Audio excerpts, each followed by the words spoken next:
You bet that living in Florida changes the way I dress every year. During the summer, it is way too hot and humid to not wear something that is light and breathable. And now that I found Quince, I've been wearing their clothing all the time. I wear my linen shorts as often as I possibly can, and I've been so much cooler even inside the house. I haven't had to run the air conditioning as much, which is kind of crazy. And right now you can get Quince European linen pants and shirts, perfect for this weather, starting at just $34. Their tees are also soft and easy to wear. Lightweight cotton sweaters are perfect for cooler summer nights. They have options for everything. Plus, their prices are 50 to 80% less than similar brands, and they work directly with ethical factories to cut out the middleman, so you're not paying for the markup, you're just paying for the quality.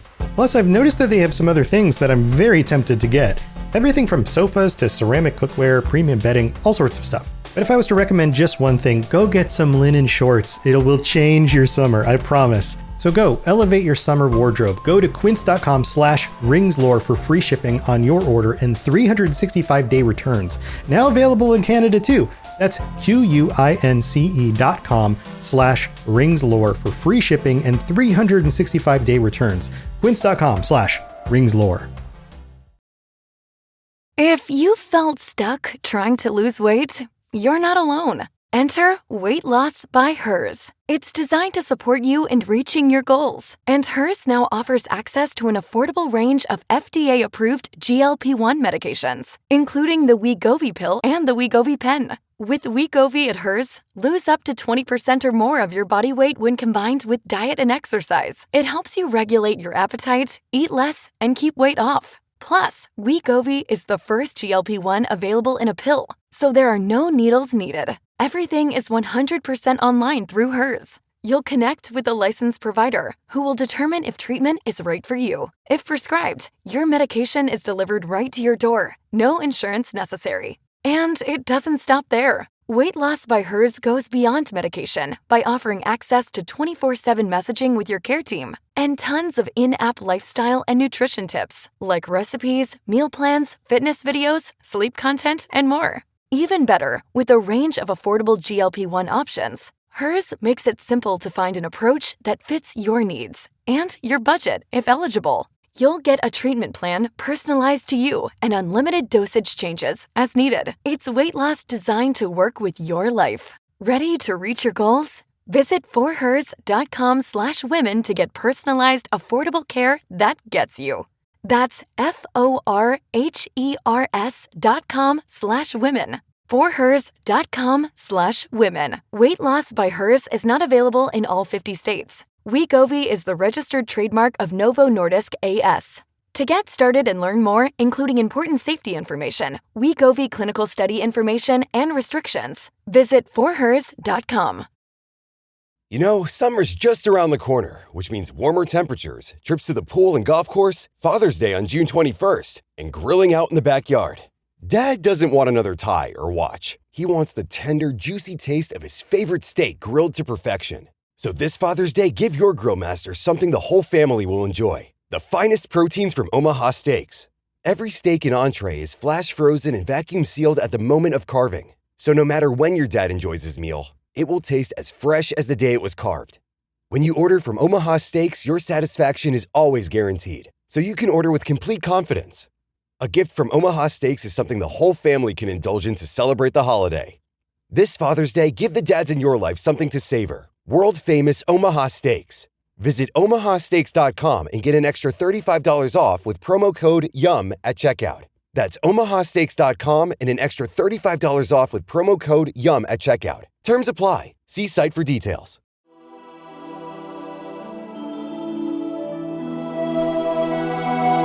Welcome to the Lord of the Rings Lorecast, the show that explores the background of Tolkien's amazing world from the very beginning.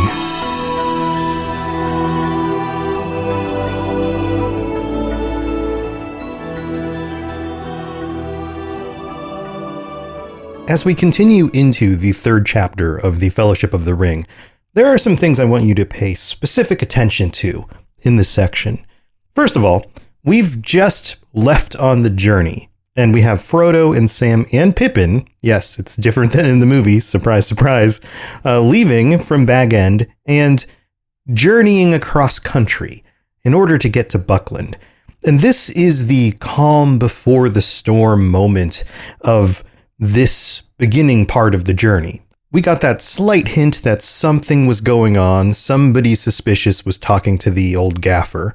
But other than that, the characters are not really worried. They're not stressed right now about being pursued or worried about any specific danger other than just being careful to avoid the other hobbits and not spread more rumors about what's going on.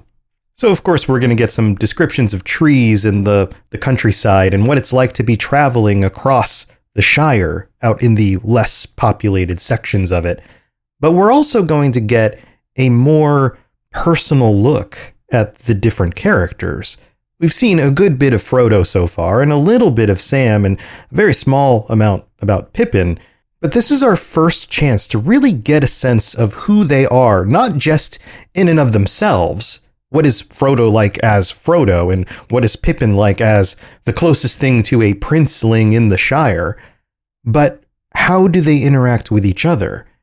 And this brings about distinct differences between the world of the Shire, the world of the hobbits, and our own current day society, because what's going on here is much more similar to the way British society worked 100 years ago than it does today. And I'll be pointing out this stuff as we go through it and digging even deeper into it in the bonus episode this week. So if you are one of our patrons, get ready for that. But here, let's get into it as they begin their journey away from Bag End.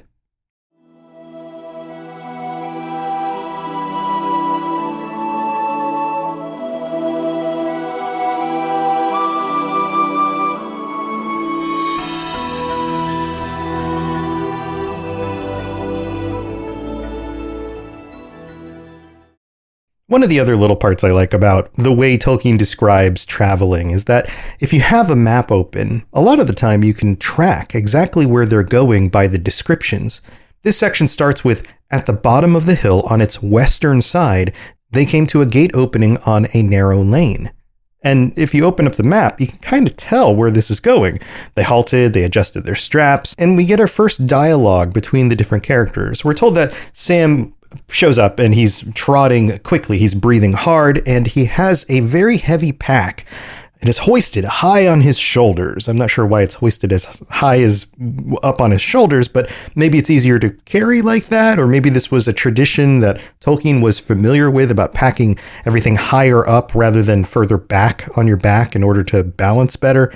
Not 100% sure about that, but we get some interesting details here. First, we're told that he looks very much like a dwarf because he had a felt bag on his head like a hat, and he was carrying a bunch of stuff.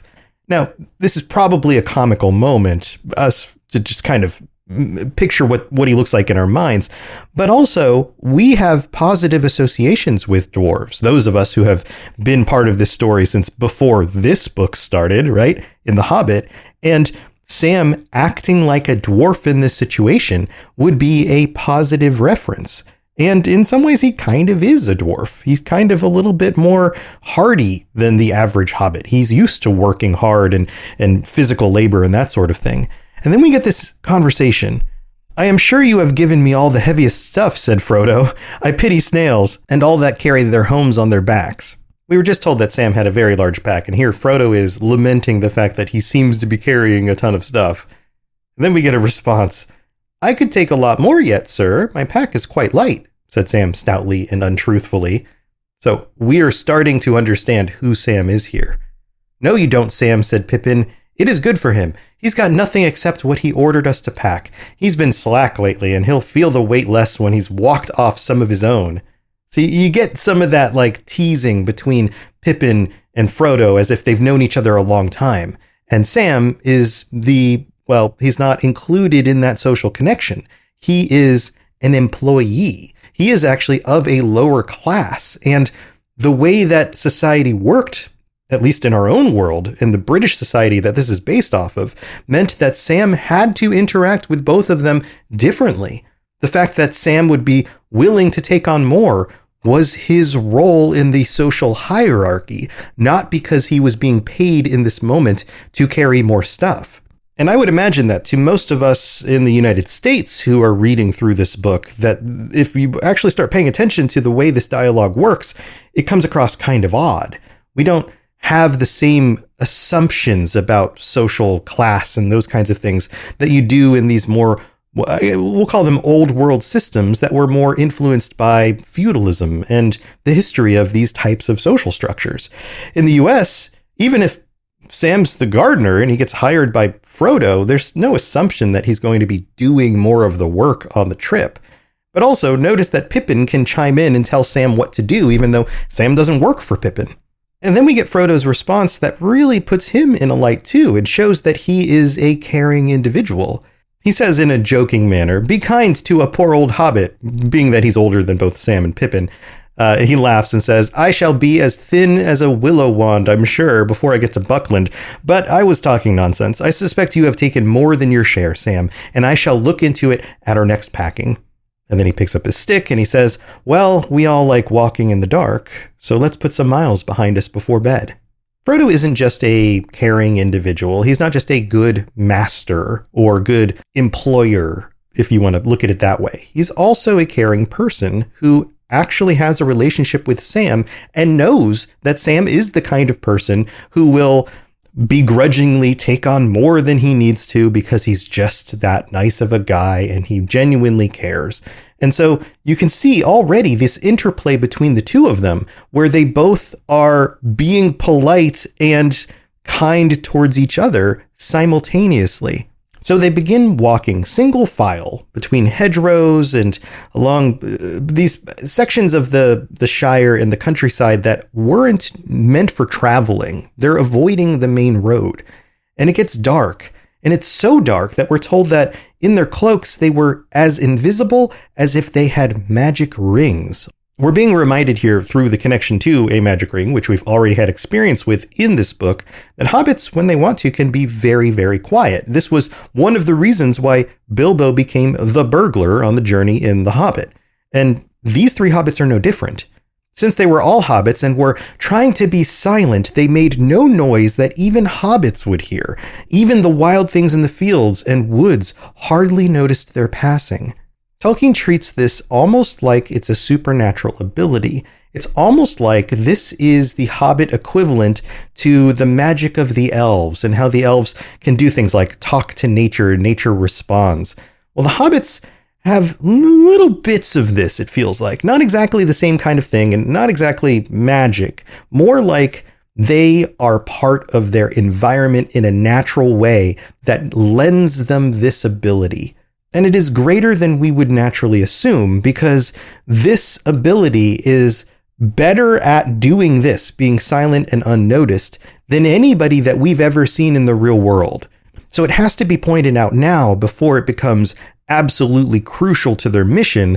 And then if Tolkien had planted this later on without giving us a heads up about it, it would have been like, oh, well, that was convenient. Who knew that they could just basically disappear, right? But instead, he sets it up here in a moment where there is no tension, there is no danger. They're just simply being careful. So when this comes up again in the future, we go, oh yeah, we already knew that about hobbits. That makes sense. In movies, this would be called a Chekhov's gun moment. You display the thing before it becomes crucial to the plot so that when it does become crucial to the plot, it feels natural to the audience that it is there. The flip side is you don't reveal things like this unless they're going to be useful later. And some authors do to kind of throw you off, but most of the time when something like this is pointed out, it is important, but maybe not exactly important in this exact moment. And that was a lot of exacts, but we're going to move on. And if you're charting the journey on a map, this is the next part you can chart. They cross over some water west of Hobbiton, so you can look on Tolkien's map and go, okay, there's Hobbiton. Oh, there's some water over there. There's a river over here. There's a road over here. You can kind of pick out where they're going. And they cross this little river over just a plank of wood, and we're told that there are alder trees. When they get to the Great Road, another mile or two later, they hastily cross it. Again, they're trying to stay off of the roads, but they need to sometimes use the roads or cross over them, so they have to be extra careful there. We also get moments that show the mental and emotional state of the hobbits. For example, as they continue further on, we get this passage. When the light of the last farm was behind us, peeping among the trees, Frodo turned and waved a hand in farewell. I wonder if I shall ever look down into the valley again, he said quietly. They walk on for a few more hours, and then we get this description of the night. And again, every time Tolkien does this, it feels important, at least to me. The night was clear, cool, and starry. Again, mention of the stars. But smoke-like wisps of mist were creeping up the hillsides from the streams and deep meadows. Now, this feels like it makes sense. Oftentimes, late at night, early in the morning hours, you will have the buildup of mist and dew as the temperature shifts and the air adjusts. But if we look at it in parallel to what we know is happening with the hobbits, we have a clear, cool, and starry, think starry as blessed by the Valar, kind of night that's being encroached upon by not just wisps of mist, but smoke-like wisps of mist. And that is really tricky to say clearly into a podcast microphone. But what does that look like when you visualize it? It looks like black tendrils encroaching on the clear and pleasant countryside, almost like black figures creeping up behind our heroes. And we know that's exactly what's happening. They are already being pursued by ring wraiths, and they don't know it yet. And this little description gives us the subtlest of hints about that. In this paragraph, Tolkien mentions thin-clad birch trees, and so we've got our second tree mention in this section. They take a little break for some supper, a frugal supper for hobbits, as it says, and that probably means like a regular supper for any of us. And then, if you're following along on a map, we get another update. They're headed to Woodhall and Stock. And so those are in the eastern part of the Shire. They're heading towards Buckland, specifically to Bucklebury Ferry in order to get across the river. And in order to get there, they're in the outskirts of the little villages and places along the way in a place called Green Hills towards Woody End, which again is on the map. If you look at the forest in the center part of the Shire, it's kind of the eastern, slightly southern part of that forested area. And now that they're further away from Hobbit society, they start to relax a little bit. They talk, they hum some tunes together on the road, and they're not too worried about being found because they're so far from where anybody would be. And we're soon reminded that both Pippin and Frodo are of the more comfortable type of Hobbit. They are higher level society people who are used to their comfy beds and things like that. Pippin complains that he's sleepy. He says he might fall down on the road. He's a little dramatic. And then he says, "Are you going to sleep on your legs? It's nearly midnight. Nearly midnight. It's so late, right?" And Frodo responds in a playful way, "I thought you liked walking in the dark, but there is no great hurry." And then we're given a time frame. He says, "Mary expects us sometime the day after tomorrow, but that leaves us nearly 2 more days. We'll halt at the first likely stop."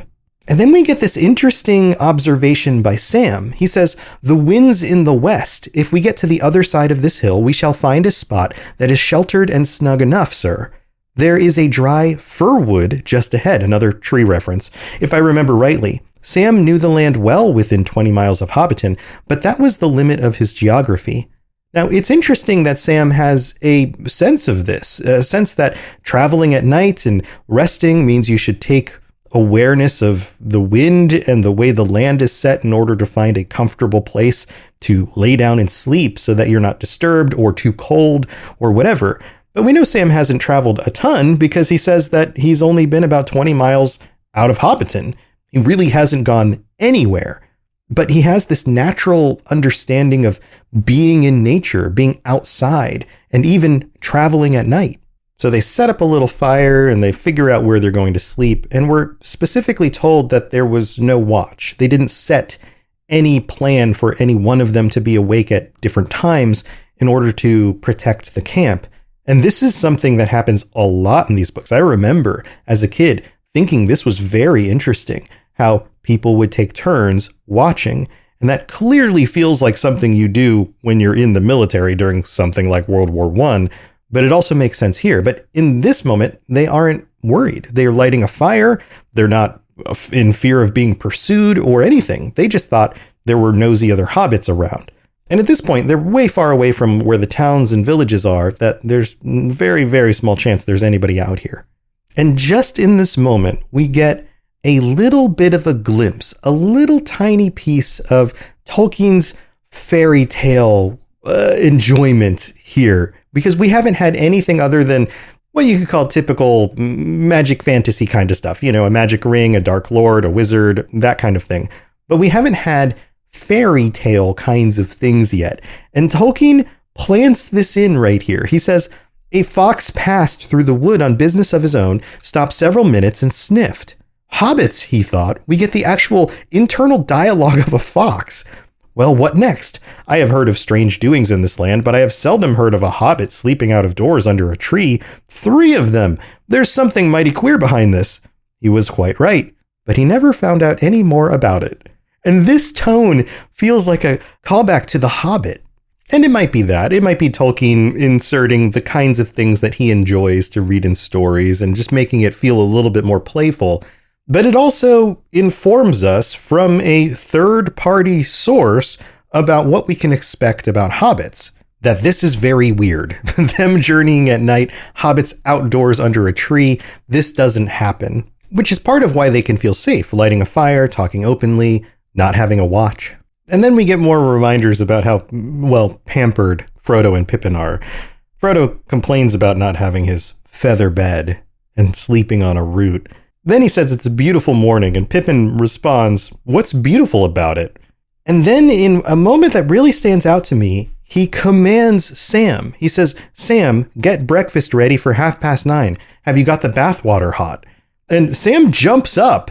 And we're told that he looks rather bleary. He was deep asleep still. And he says, no, sir, I haven't, sir. This feels like Pippin is like his commanding officer or something like that. But he's not. Remember, Pippin is the closest thing to aristocracy here. And Sam is a blue-collar worker. And in society, if we go back in time to British society, and specifically here in the Shire, that means that Pippin can tell Sam what to do, and Sam will respond and do it. And we, in the current world, would look at this as abusive, or maybe not abusive, but taking advantage of the different power structure.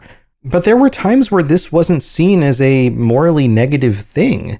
There was a time where it was seen that somebody like Sam, a blue-collar worker, bending over backwards in order to take care of his, I'm putting this in quotes here, betters, was seen as a positive thing, that was seen as loyalty, that was seen as loving your master and doing what you should as the servant, because that was your lot in life. And there's a reason why I keep pointing this out and why it's in this part of the story. This develops over time. Just like we get character growth and character arcs, we get relationship growth and relationship arcs. At this point in the story, both Pippin and Frodo, although Frodo is kinder, look at Sam as a lesser than, as a worker, as somebody who is not of the same social status. But Frodo treats him more like a person, as a friend, and as the story goes on, pay attention to this, because the hobbits and the dynamic between them will change. Sam never gets to a place where he doesn't call Frodo Mr. Frodo, which is very polite, but Sam's status in their eyes is elevated over time, especially by the time they get back to the Shire at the end of the story. But that's a long way off from now. Now, immediately after Sam responds and says, no, I haven't, sir, and he jumps up to start preparing food, Frodo stripped the blankets from Pippin and rolled him over and then walked off to the edge of the wood. And this is just a quick little reference, but I have a feeling this is Frodo just being like, Pippin, get up. Just like, stop being a lazy bum. And then we get this beautiful description of nature. Away eastward, the sun was rising red out of the mists that lay thick on the world. Touched with gold and red, the autumn trees seemed to be sailing rootless in a shadowy sea. Notice again the juxtaposition between the light and the darkness. And then we get another playful dynamic between the hobbits. Frodo returns to them, and they have the fire going. And Pippin shouts, water, where's the water? And then Frodo responds, kind of in a smart aleck sort of way, I don't keep water in my pockets. Then Pippin says, we thought you had gone to find some. And he's busy setting up the food and the cups and setting everything up. Notice he doesn't just leave it all to Sam. He does contribute some, but the relationship and the conversation onus is on Sam doing the things, even though Pippin is helping out. And now demanding that Frodo, well, we'll go get the water. What are you doing? And then Frodo's like, well, you can come too. And so they grab all the water bottles and they head down to a stream. And we're given more, not just visuals, but I guess you could call them kinetic descriptions. The water was icy cold and they sputtered and puffed as they bathed their faces and hands, which makes sense, right? They're out in the wilderness. Their hands and their faces are probably kind of dirty at this point. So they're using the opportunity to splash it on their faces, but they can't really take a bath. The water's too cold. So this is the best that will do for the moment.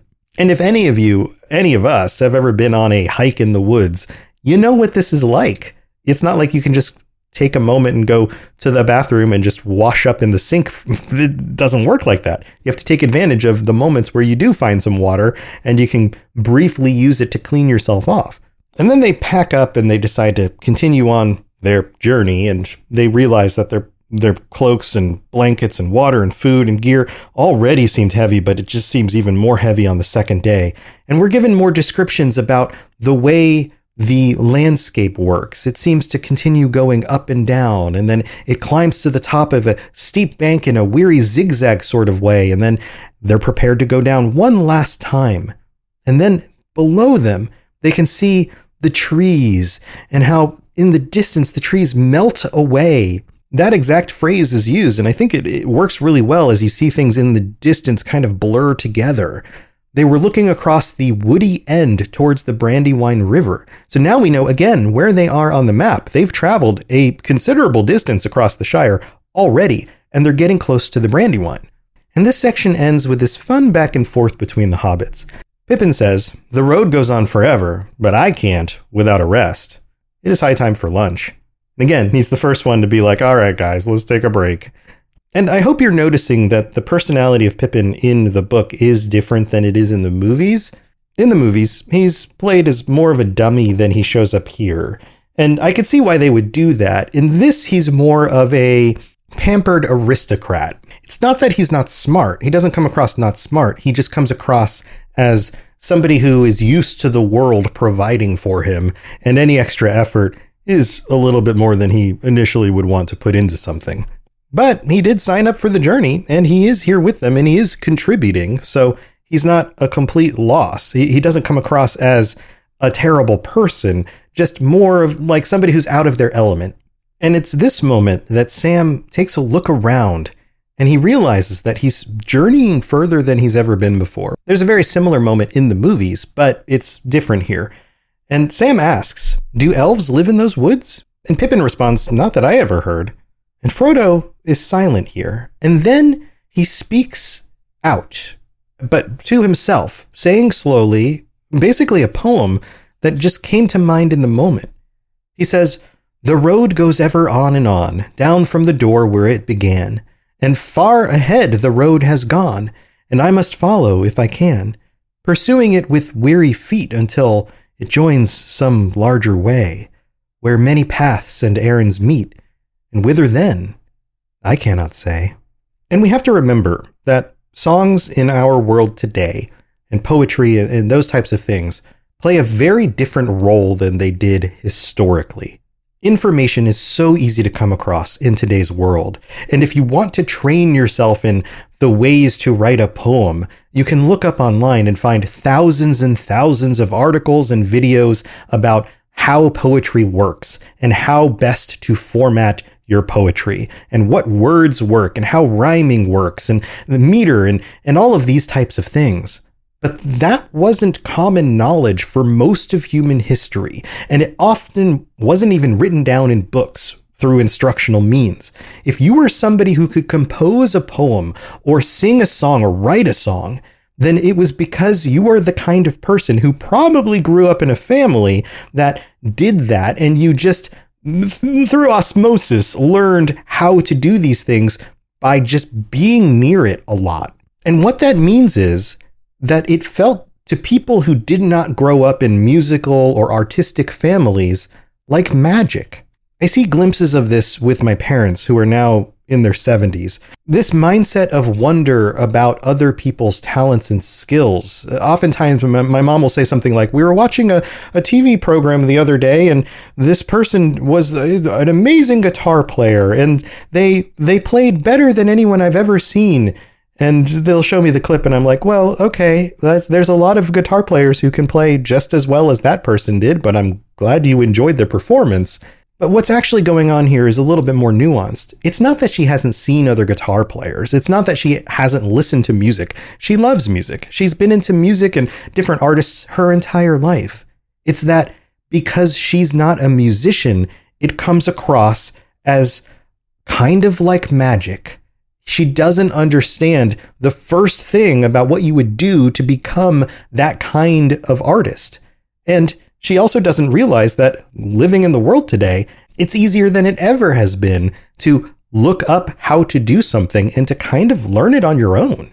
Sure, some people are a little bit more naturally inclined to certain types of things. Foreign language is very difficult for me, but learning music was actually very easy. I'm not saying that some people just are not more inclined to certain types of things, right? Absolutely.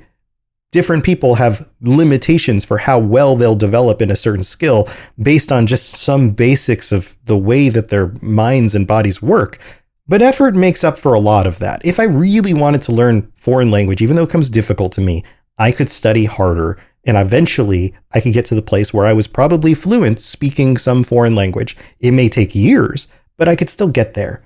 And my point for this kind of side story is that in a work like this, we have to look at the songs and poetry as if the ancient world would have looked at them.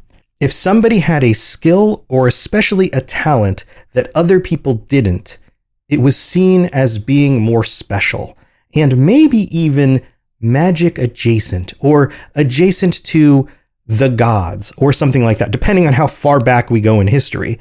In the ancient world, musicians and artists who would spend their time around the aristocracy, the emperor, or during religious ceremonies would be front and center, and key components to the ceremony that was going on were given a higher status in society because not just anybody could learn to do those things.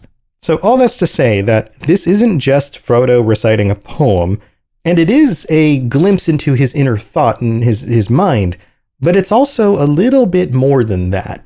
He's talking about his journey down the road, but he's also talking about the flow of time and history and the way that that is encapsulated in ways that are mysterious to all of us, but that road was always there. We can't always see where it's going, but it's our job to journey down it. It has a deeper meaning. And then Pippin responds. He says, "That sounds a bit like old Bilbo's rhyming, or is it one of your imitations?" It doesn't sound altogether encouraging. This might be the first time that Pippin's getting a real sense of what Frodo's going through, just even in a very small capacity. And Frodo says, "I don't know. It came to me then as if I was making it up, but I may have heard it long ago." Notice he doesn't know the origins of the words. Did he just form it in his mind on the spot? Or was this something Bilbo would say that he's carried with him and just couldn't remember? Or it seems to be implying that there may be another source for this idea that just popped in his head. Certainly, it reminds me very much of Bilbo in the last years before he went away. He used often to say that there was only one road, and road here is capitalized with an R, thus the symbolism, that it was like a great river. Its springs were at every doorstep, and every path was its tributary. "It's a dangerous business, Frodo, going out your front door." This one's used in the movie. He used to say, "You step into the road, and if you don't keep your feet, there's no knowing where you might be swept off to." Do you realize that this is the very path that goes through Mirkwood, and that if you let it, it might take you to the Lonely Mountain, or even further, and to worse places? And then we're told that he used to say this on the path outside the front door at Bag End, especially after he had been out for a long walk. This moment is potent. It is a symbolic moment of both Frodo understanding the burden and the dangers that he's taken on for himself, and is foreshadowing what is about to happen.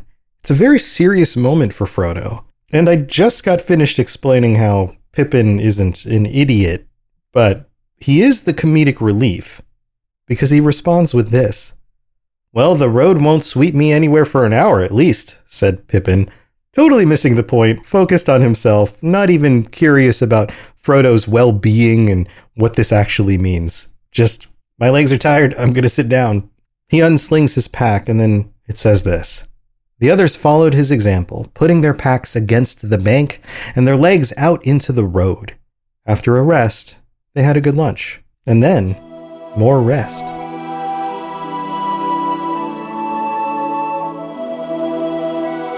The days are longer, the calendar is filling up, and I want to feel as good as this beautiful summer weather.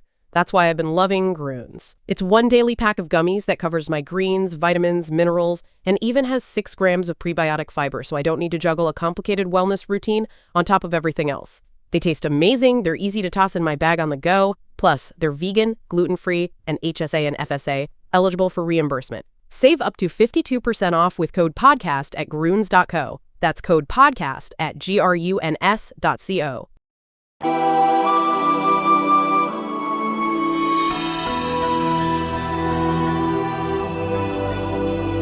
Thanks again for tuning in, and thanks again to all of our patrons for supporting the show. If I've helped you get through your workday or your workout or cleaning your house, and you've been listening for hours and hours at this point, and you want to just toss me a little bit of a tip, that would be wonderful.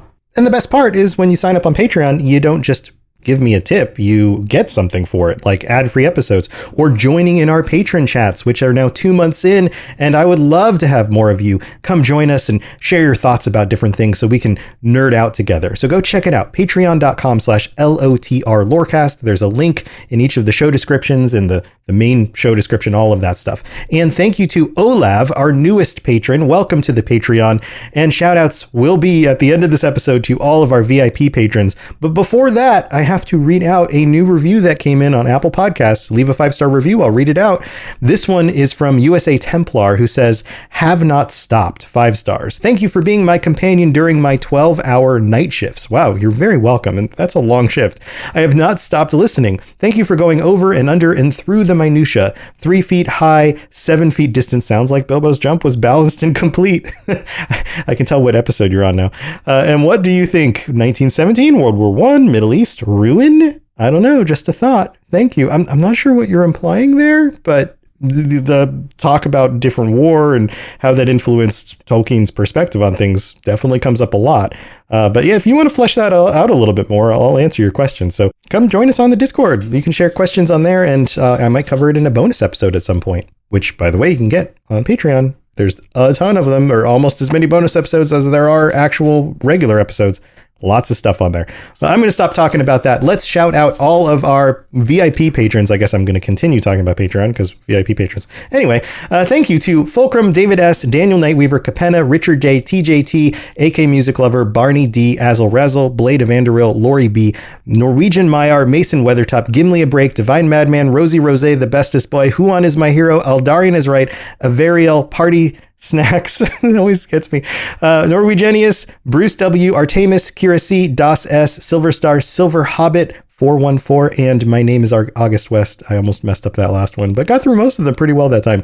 All right, thanks again for being here. I hope you have a wonderful rest of your week. And let's leave with this. If you have a Sam in your life, take good care of them.